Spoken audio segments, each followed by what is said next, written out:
আসসালামু আলাইকুম। সুপ্রিয় বন্ধুরা, গ্রিন রুফ গার্ডেনে সবাইকে স্বাগতম। আজকের ভিডিওতে আলোচনা করব একটি চমৎকার ইনডোর প্ল্যান্ট নিয়ে। আপনারা হয়তো ইতিমধ্যে এটিকে চিনেছেন। এটি হচ্ছে স্নেক প্ল্যান্ট। সাপের গায়ের মতো ডিজাইন আর বেড়ে ওঠার প্রকৃতি বা ভঙ্গির জন্য সম্ভবত এর নাম স্নেক প্ল্যান্ট রাখা হয়েছে। কোথাও কোথাও এটিকে মাদার ইন লজ টাং হিসেবেও ডাকা হয়। তো যার বাংলা দাঁড় করালে হয় শাশুড়ি জিহ্বা। আসলে এই ধরনের বিচিত্র নামকরণের কোনো কারণ আমার কাছে জানা নেই কেন আসলে এই ধরনের নাম করা হয়েছে। তবে স্নেক প্ল্যান্টের পিছনে যুক্তি আছে, সেটি আমরা বুঝতেই পারছি।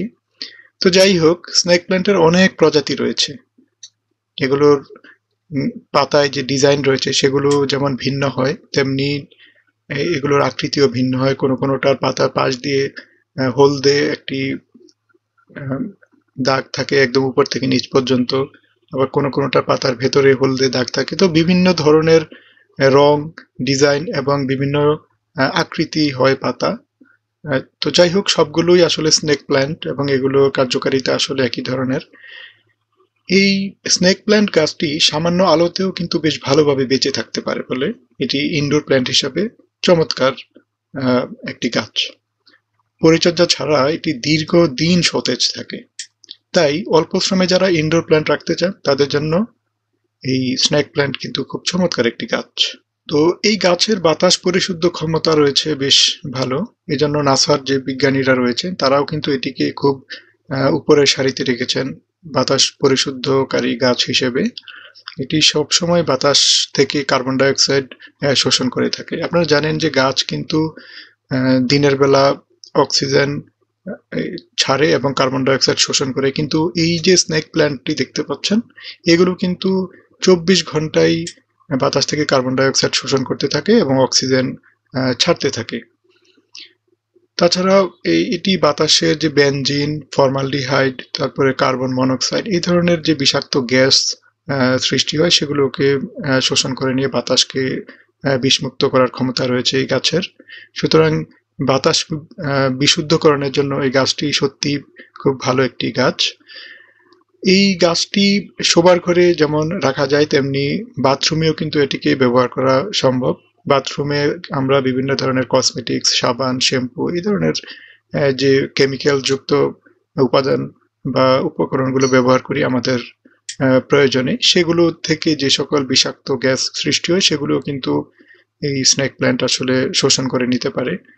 তো গাছটি সৌন্দর্য বর্ধনের পাশাপাশি শোবার ঘরের অথবা বাথরুমকে এটি ফ্রেশ রাখতে পারে। এই জন্য আমরা এটিকে বাথরুমে, শোবার ঘরে বা বসার ঘরে যেখানে হোক এটি চমৎকারভাবে আমরা রাখতে পারি।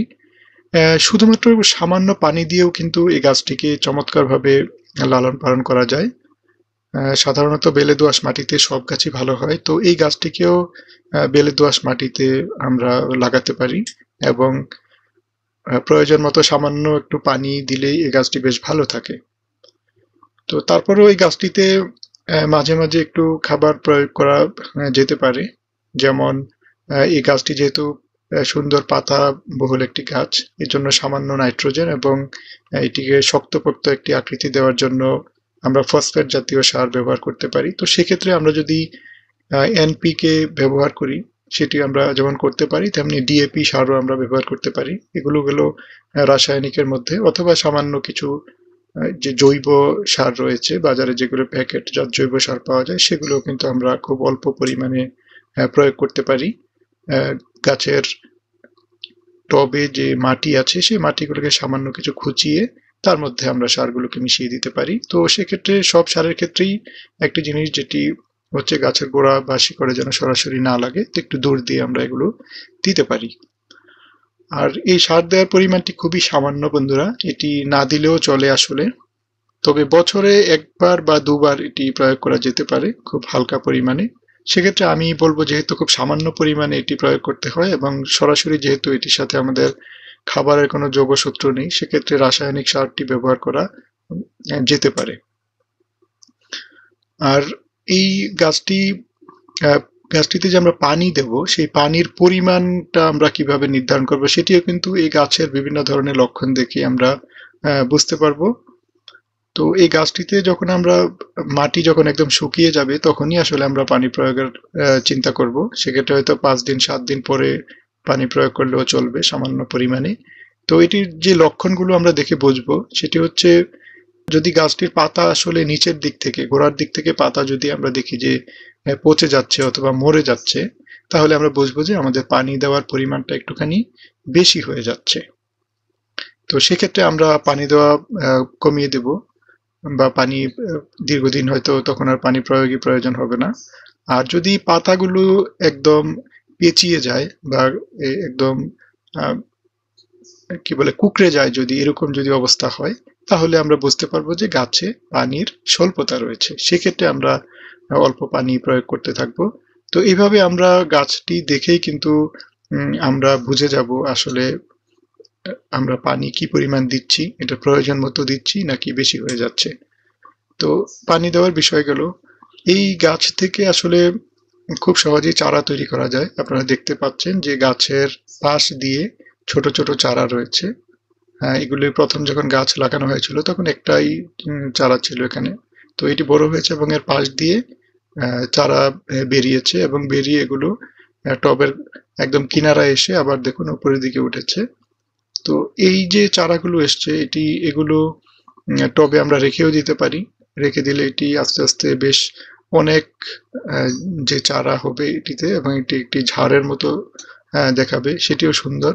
আর যদি কেউ সিম্পল দুটো বা একটি চারা রাখতে চান, সেক্ষেত্রে পাশ থেকে যে চারাগুলো বেরিয়েছে এগুলোকে ধারালো কিছু দিয়ে কেটে সরিয়ে এনে কিন্তু আবার অন্য টবে লাগিয়ে দিলেই জাস্ট হয়ে যাবে। আর এই এই তো গেল হচ্ছে চারা। আমরা যদি এরকম চারা বের হয় সেই চারাকে আমরা আলাদা করে দিতে পারি। আরো একটি উপায়ে এই গাছের চারা করা যায়, সেটি হচ্ছে আপনারা যে পাতাগুলো দেখতে পাচ্ছেন একটু ম্যাচিওর পাতা বা বয়স্ক পাতা যেগুলো একদম নিচের দিকের, সেই পাতা কেটে এগুলো যদি টবে লাগিয়ে দেওয়া হয় এবং লাগানোর পর সেখানে যদি একটু পানি সেচ দেওয়া হয় মাঝে মাঝে, সেক্ষেত্রে খুব অল্প 15-20 দিন বা 1 মাসের মধ্যেই সেই আহ, পাতাগুলো থেকে নিচে শিকড় বেরোবে এবং ওখান থেকে ছোট ছোট চারা বেরিয়ে আসবে। তো দুইটি উপায়ে আমরা এই স্নেক প্ল্যান্টের চারাও তৈরি করতে পারি। তো বন্ধুরা, এই ছিল আমার আজকের ভিডিওটি। আশা করি ভিডিওটি আপনাদের কাজে লাগবে। তো ভিডিওটি যদি আপনাদের পছন্দ হয়ে থাকে তাহলে লাইক করবেন। আর কোনো কিছু জানতে বা জানাতে চাইলে আমাকে কমেন্টসে লিখবেন। আমি আশা করছি আপনারা আমার এই চ্যানেলটি সাবস্ক্রাইব করেছেন। যদি করে থাকেন তাহলে অসংখ্য ধন্যবাদ। আর যদি সাবস্ক্রাইব না করে থাকেন তাহলে আমার চ্যানেলের ভিডিও সবার আগে আপডেট পেতে অনুগ্রহ করে সাবস্ক্রাইব করবেন। তো সুপ্রিয় বন্ধুরা, আমার চ্যানেলের পরবর্তী ভিডিও দেখার আমন্ত্রণ জানিয়ে আজকের মতো এখানেই শেষ করছি। ধন্যবাদ। আল্লাহ হাফেজ।